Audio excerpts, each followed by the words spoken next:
Saludo a todos con la hermosa paz del Señor. Hemos tenido una nueva oportunidad para alabar a nuestro Dios, para glorificarle, para decirle cuánto le amamos. Nosotros siempre recibimos de parte de Dios las bendiciones, recibimos la victoria que Él siempre tiene preparado para nosotros. Pero muchas veces nosotros solo hablamos de recibir, mis hermanas, mis hermanos.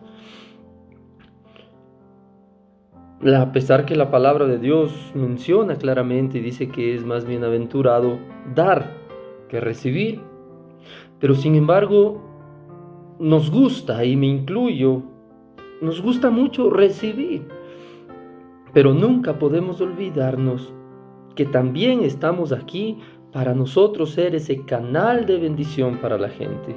He topado así este tema y he iniciado de esta manera esta palabra, porque eso es lo que el Señor ha hablado a mi corazón desde hace algunas semanas, diría yo. Incluso en una de las reflexiones del día viernes, yo hablaba acerca del servicio y de lo que Dios quiere de nosotros, que no solamente nosotros pretendamos tener éxito, pretendamos querer ser en esta vida siempre los mayores, sin aprender a servir. Y topamos ahí algunos versículos, entre ellos el momento en que Jesús les dice a sus discípulos: si alguno de ustedes quiere ser el mayor, entonces tiene que aprender a ser el servidor de todos. Tiene que aprender a servir a cada uno de los discípulos y a todos los demás. Y hablábamos acerca del servicio y de la vida que tenemos que tener de servicio hacia los demás en todos los aspectos de nuestra vida, ya sea en un aspecto laboral, en la casa, con el cónyuge. Si es que alguien está escuchando, personas que están estudiando, también tenemos que aprender a servir dentro de la institución educativa en la que nos encontremos, en todo lugar, en toda actividad que nosotros nos encontremos haciendo. Tenemos que tener una actitud de servicio, de dar, de desprendernos, de querer ver a la gente mejor, de querer ver a la gente alegre, de con lo que Dios nos ha dado nosotros poder hacer algo por el resto. Creo que cada uno de nosotros conoce el versículo clave de la Biblia, que está en el Evangelio de San Juan, Juan 3:16, muy conocido, incluso yo creo que no sabemos de memoria. Todas las noches mis hijas repiten este versículo, y algunos otros, unos 5 más que se los conocen y que les encanta a su manera de orar también repetir estos versículos. Y entre ellos está Juan 3:16, porque es necesario que lo sepamos, que lo entendamos, que lo memoricemos, que nunca lo olvidemos. La palabra de Dios dice en Juan 3:16: porque de tal manera amó Dios al mundo, que ha dado a su Hijo unigénito, para que todo aquel que en Él cree no se pierda, mas tenga vida eterna. ¿Por qué he querido empezar con este versículo? Porque aquí habla del gran amor que el Padre ha tenido con nosotros al enviar a su único Hijo a que muera por cada uno de nosotros, a que se dé a sí mismo por amor a nosotros, que siendo Dios descienda a la tierra a dar su vida, a entregar su vida por amor a nosotros para el perdón de nuestros pecados. Qué mayor ejemplo de servicio, qué mayor ejemplo de desprendimiento, qué mayor ejemplo de dar. Y ahora vamos a hacer referencia a algo. No nos quedemos en Juan 3:16, sino que vamos a Primera de Juan 3:16. ¿Usted cree que es casualidad que se parezca tanto esto, Juan 3:16 y Primera de Juan 3:16? Para nada, nada es casualidad en la palabra de Dios, nada. Yo sé que quien puso los capítulos, los versículos, fueron los humanos, pero todas las cosas que se hicieron para la palabra de Dios son mediante inspiración del Espíritu Santo, son con la guía del Señor. Entonces, Primera de Juan 3:16 es como la continuación de Juan 3:16. En Juan 3:16 dice, porque de tal manera amó Dios, está dando esa razón por la que Él envió a su Hijo. Y la razón es porque ha tenido un gran amor, de tal manera nos amó que envió a su Hijo. ¿Para qué? Para que muera y todo el que en Él crea no se pierda, sino que tenga vida eterna. Y ahora en Primera de Juan, capítulo 3, versículo 16 dice, en esto hemos conocido el amor, en que Él puso su vida por nosotros, también nosotros debemos poner nuestras vidas por los hermanos. Es la palabra de Dios diciéndonos muy claramente, el amor que Dios nos tuvo provocó que el Señor Jesucristo viniera a este mundo, diera su vida por cada uno de nosotros, y en esto hemos conocido el amor, en que Él puso su vida por nosotros. Pero no se queda ahí, porque nosotros también debemos poner nuestra vida por los hermanos. Tiene que ser un recibir, pero también dar. No se puede quedar solamente en recibir y que se quede esta bendición, esta gran bendición de salvación, estancada solamente para nosotros. Usted conoce que en la tierra de Israel hay un gran río, un río en donde fue bautizado nuestro Señor Jesucristo, y estoy seguro que cada uno de nosotros conoce ese nombre, y es el río Jordán. El río Jordán entrega agua a un mar en particular. Este mar se llama el Mar Muerto, y este Mar Muerto realmente es un lago, pero recibe el nombre de mar, y es un mar muerto situado entre Israel, Palestina y Jordania. Le voy a tratar de explicar un poquito, no es que yo sea algún experto en la materia, pero de lo que he podido leer, este mar tiene ciertas particularidades. Un poco la ubicación en el que comparte todas sus aguas con Israel, Palestina y Jordania.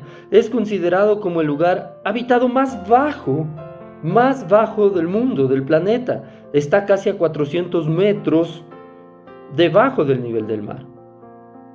Ahora, es súper interesante la forma en cómo acontece todo, porque el río Jordán entrega el agua por el norte del Mar Muerto.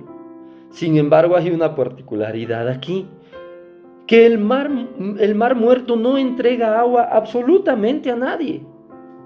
También hay otras corrientes de otros ríos más pequeños que desembocan en este mar, pero este mar no tiene salida, no entrega a nadie en absoluto nuevamente sus aguas, cosa que no sucede con el mar de Galilea, que también recibe las aguas del río Jordán, pero este mar, y hablemos de esta forma, este mar sí entrega sus aguas para que otras, en sus riberas y en sus orillas exista vida. Pero el Mar Muerto recoge las aguas que son dadas por el río Jordán y se queda para sí, y no entrega absolutamente nada. Es lo que puede estar pasando con muchos de los cristianos que en Juan 3:16 dicen, sí, yo soy salvo porque he recibido la salvación, porque de tal manera amó Dios al mundo que entregó a su Hijo, y yo sí creo en el Señor Jesucristo y por lo tanto soy salvo. Es cierto, es salvo porque cree en el Señor Jesucristo. Pero ahora vamos a Primera de Juan 3:16, en donde continúa diciendo, en esto hemos conocido el amor, en que Él puso su vida por nosotros, y ahora nosotros también debemos poner nuestra vida por nuestros hermanos. No puede solamente entrar y quedarse atascado. No puede solamente entrar y no salir absolutamente a ningún lado. Esa bendición que hemos recibido, esa bendición de parte de Dios, que es la más grande, que es nuestra salvación, no puede quedarse solamente para nosotros, sino que tenemos que nosotros también ser de bendición para el resto, porque si no, como aquel mar, también podríamos recibir ese nombre del cristiano muerto. ¿Sabe que el Mar Muerto tiene muchísimas atracciones? Porque es realmente bonito. Es muy lleva turismo, lleva a la gente curiosa a ver, porque es muy, muy, muy bonito el paisaje, pero no hay vida en él. Es imposible que exista algo de vida en ese mar. Solo dése cuenta que los mares normalmente en el océano que nosotros conocemos, existe 35 gramos de sal por litro. Pero el mar muerto tiene 280 gramos por litro. Y en el mejor de los casos, hay épocas climáticas en las que llega a tener casi 10 veces más, de 350 gramos por litro. Esto hace que sea totalmente imposible que exista vida en sus aguas. ¿Por qué? Porque retiene absolutamente todo. Porque no es capaz de dar, porque no es capaz de servir, porque no es capaz de ayudar a su alrededor. Como le menciono, muchos cristianos podrían estar tomando ahora el nombre o las cualidades de este mar. Muy bonito. Aceptan realmente las aguas del río Jordán, aceptan la salvación.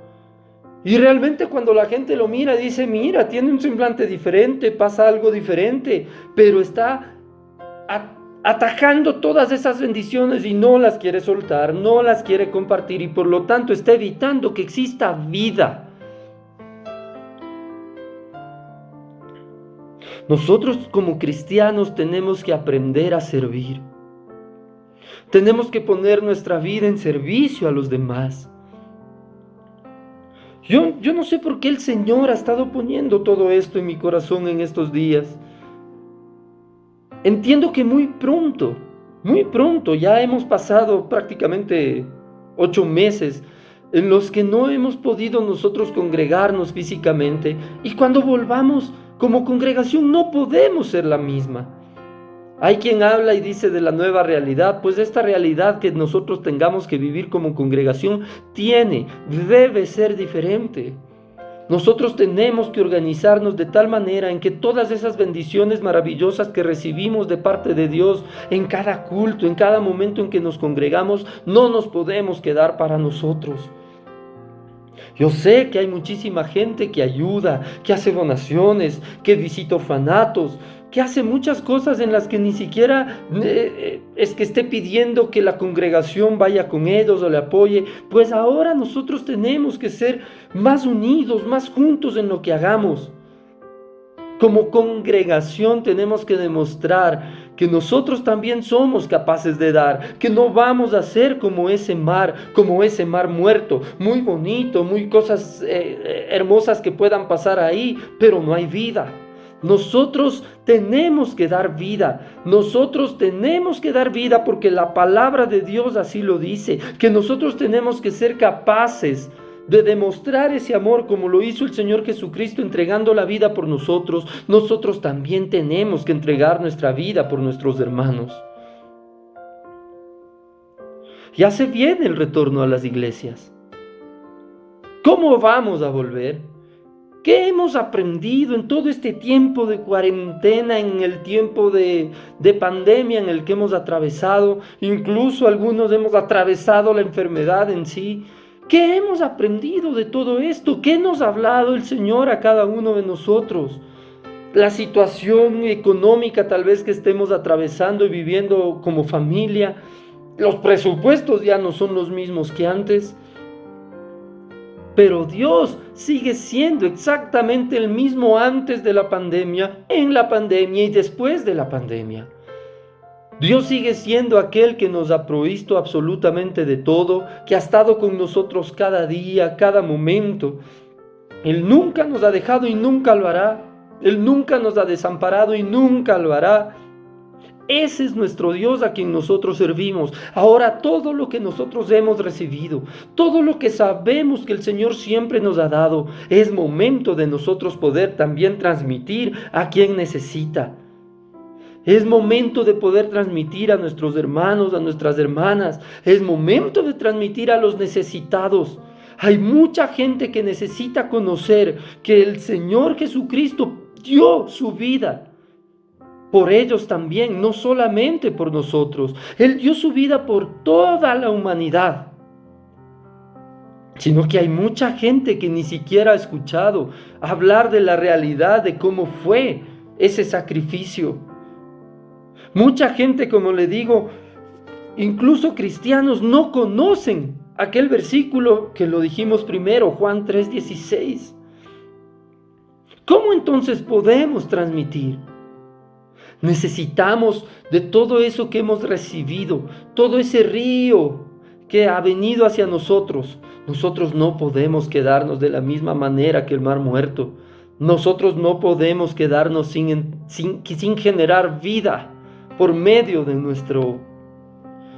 nuestro ministerio aquí en la tierra, porque nosotros estamos aquí para esto, para dar a conocer el Evangelio. Recuerde lo que dijo el Señor Jesucristo cuando subió nuevamente a los cielos. Él dio un gran mandamiento en ese momento, una gran comisión, no solamente una gran sugerencia. Él dio la gran comisión en el que menciona y dice: id por todo el mundo y predicad la palabra. Predicad el Evangelio, bautizar a la gente en el nombre del Padre, del Hijo y del Espíritu Santo. Eso se encuentra en Marcos, al final, y vamos a leerlo. En este momento se me vino a la mente ese versículo porque es necesario que cada uno de nosotros también pongamos en práctica lo que hemos leído, lo que hemos aprendido y sobre todo lo que el Señor ha dicho. La palabra de Dios en Marcos 16 dice: Jesús comisiona a los apóstoles. Y en el versículo 15 dice: y les dijo: id por todo el mundo y predicad el Evangelio a toda criatura. El que creyere y fuere bautizado será salvo, mas el que no creyere será condenado. Y estas señales seguirán a los que creen: en mi nombre echarán fuera demonios, hablarán nuevas lenguas, tomarán en las manos serpientes, y si bebieren cosas mortíferas no les hará daño. Sobre los enfermos pondrán sus manos y sanarán. Y el Señor, después que les habló, fue recibido arriba en el cielo y se sentó a la diestra de Dios. Y ellos saliendo predicaron en todas partes, ayudándoles el Señor y confirmando la palabra con las señales que la seguían. Amén.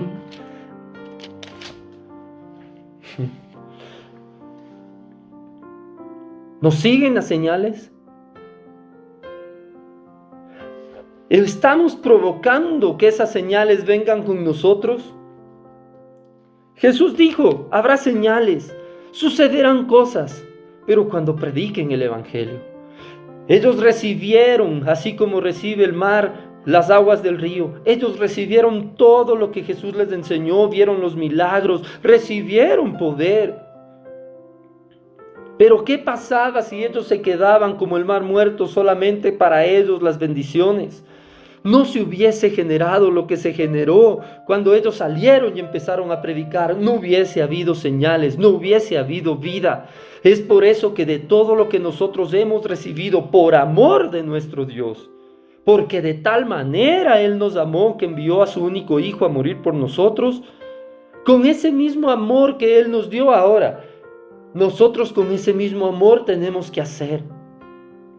Vamos a predicar la palabra de Dios. Se viene el momento en que tendremos que congregarnos nuevamente. Mucha gente dice: sí, tenemos que predicar con el ejemplo. Claro que tenemos que predicar con el ejemplo, pero también con nuestra voz. Id y predicad el Evangelio a toda criatura, les dijo Jesús. No les dijo: id y pórtense bien, pero no digan nada y que la gente les crea. Eso es parte de... Tampoco es que podemos hablar y después hacer una cosa diferente. Tiene que ser las dos cosas. Parejo, tiene que ser balanceado, porque tenemos que hablar y tenemos que vivir lo que hablamos. Y entonces las señales, mis hermanas, mis hermanos, van a seguirnos. Tiene que haber sanidad de parte de Dios. Tiene que haber milagros. Tiene que haber bautizos. Tiene que haber nuevas lenguas. Pero todo esto sucederá cuando no nos quedemos como aquel mar. No puede haber en nuestro alrededor solamente cosas bonitas. Tiene que haber vida. Vida. Como dice el Señor, Él vino para darnos vida y vida en abundancia, pero nosotros tenemos que también ser parte de todo eso. Mis hermanas, mis hermanos, Yo sé que tal vez no sea la palabra que usted hubiese querido, pero sí la que necesitamos. Dios está hablando a nuestras vidas, Dios ha hablado a mi vida, Dios me está haciendo entender que muchas de las veces nosotros nos quedamos con todo lo que Él nos da. Ni siquiera a veces nos desprendemos de lo que a Dios le corresponde, que es el diezmo, que no es nuestro. Pero no es solamente eso, es que nosotros también tenemos que ser capaces de poner nuestra vida por los hermanos. Más bienaventurado es dar que recibir. Y no crea que solamente se va a quedar ahí, porque el Señor es fiel. El Señor es fiel en todo lo que dice. Y cuando dice la palabra de Dios que si nosotros prestamos al necesitado, si nosotros ayudamos al necesitado, estamos prestando y estamos ayudando al mismo Dios. Y Dios no es deudor absolutamente de nadie. Y todo lo que suceda después, va a ver que hay muchos milagros en su vida. Va a ver que va a haber unas victorias grandes en su vida, en su familia, en el ministerio. Pero cuando nosotros decidamos que esas bendiciones que hemos recibido, tenemos que repartirlas, tenemos que entregarlas. Mis hermanas, mis hermanos, yo les agradezco por este tiempo. Yo sé que el Señor ha tocado corazones, el mío lo ha hecho. Pero sé que el Señor ha hablado a nuestras vidas y que nosotros tenemos que ser diferentes. Tal vez usted diga, sí, pero yo sí entrego, yo sí doy, yo sí hago. Amén, continúe haciéndolo. Gloria a Dios por eso. Y recuerde siempre, siempre hacerlo por amor, porque si no, de nada sirve. Recuerde lo que dice 1 Corintios 13. Si no tengo amor, nada soy. Ahí también menciona y dice, puedes entregar, puedes dar, puedes ayudar, pero si no tienes amor de nada sirve. Viene a ser como ese címbalo que retiñe, solamente ruido, o tal vez solamente apariencia bonita como el mar, pero sin vida. Le doy las gracias, mis hermanas, mis hermanos, por este momento en el que me han permitido entrar a sus hogares. Démosle toda la gloria y toda la honra a nuestro Dios. Le invito a que cerremos por un momento nuestros ojos y vamos a orar para el fin del culto, realmente de este culto dominical. Y nos vamos a despedir con la bendición apostólica. Bendito Señor, te doy las gracias, Padre, porque tú eres bueno, porque tu misericordia es para siempre. Te doy las gracias por ese sacrificio maravilloso en la cruz del Calvario, en la que nos diste vida, Señor, porque no te quedaste muerto, sino que resucitaste y con esa resurrección, Señor, nos has dado la victoria. Señor, ayúdanos a no solamente quedarnos con eso, no solamente decir gracias, Señor, por la bendición y no hacer nada por el resto. Queremos ser un instrumento en tus manos, Señor, como lo cantamos en la última canción de la adoración, Señor, estamos dispuestos. Sé tú obrando en nuestro corazón, Señor, y tú poniendo la mejor situación para que nosotros podamos ayudar al resto. Ayúdanos, Señor, a ser de bendición. Te damos las gracias, Padre, en el nombre poderoso de Jesús. Amén. Que la gracia de nuestro Señor Jesucristo, el amor de Dios nuestro Padre y la comunión del Espíritu Santo sea con todos ustedes. Y gozosos decimos, amén. No se olvide, no puede dejar de abrazar a quien tiene a su lado. Abrácelo fuerte, mencione a su oído en ese abrazo y dígale, Jesús te ama. Amén.